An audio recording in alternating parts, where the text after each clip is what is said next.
Hey, it's me again.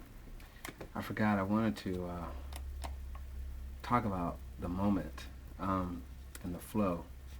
One thing I noticed is that, and I would say, when you're in the flow or the moment, you feel good. When you're out of your lower thoughts, from your lower mind, which is like a little computer a guidance computer, but it has its limits. And unfortunately, in our society, we've decided to let it run everything, which is our whole Western rush, hurry, worry way of being, right? Um,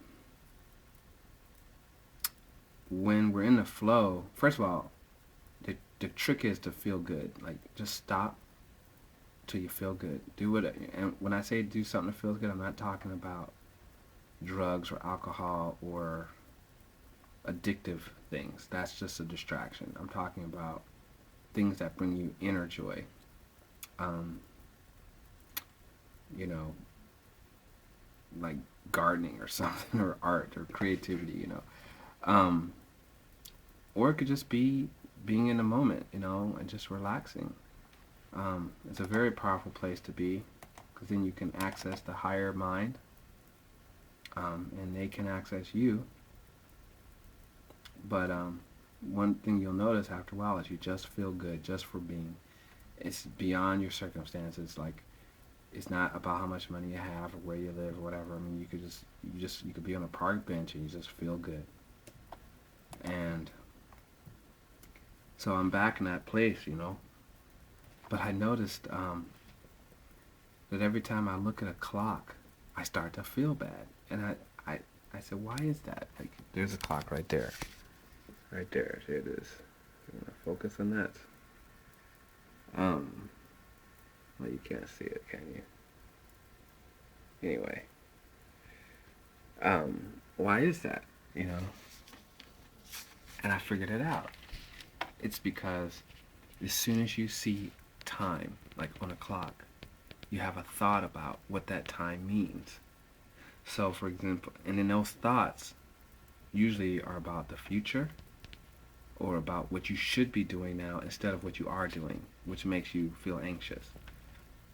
Let's say you're a student and, no, let's use a better analogy. Let's say you have work to do for your business and it's 9 o'clock at night and you're supposed to write this report, but you haven't. Instead, you decide to listen to your inner voice and you're drawing a painting, painting a painting or something, and that's bringing you joy and you're feeling good, and you're in your bliss, but you look at the time and you see, oh, it's 9, and then immediately you have a thought, oh, but I'm supposed to be painting this painting. I'm sorry, I'm supposed to be writing this report. Supposed to be. And then the next thought, and if you don't, you're gonna get in trouble. You're gonna lose the contract. You're gonna get fired. You won't get paid, right? Well, that triggers even more anxiety, more negative thoughts.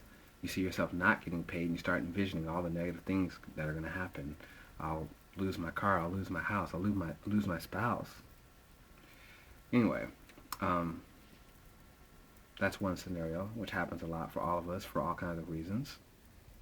Um, the next thought might be you look at the time and you immediately start thinking about the future and how you don't have enough time to be doing whatever you're doing now that's bringing you joy, and how you need to focus on this thing coming up, and you start thinking about it. So immediately it pulls you out of the moment. Now we're thinking about the future. We're not here now. We're not in the flow anymore.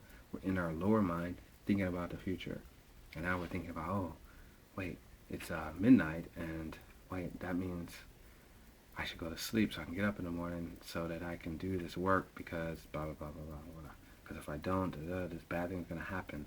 It's usually, if I don't, this bad thing's going to happen, which is fear. You know,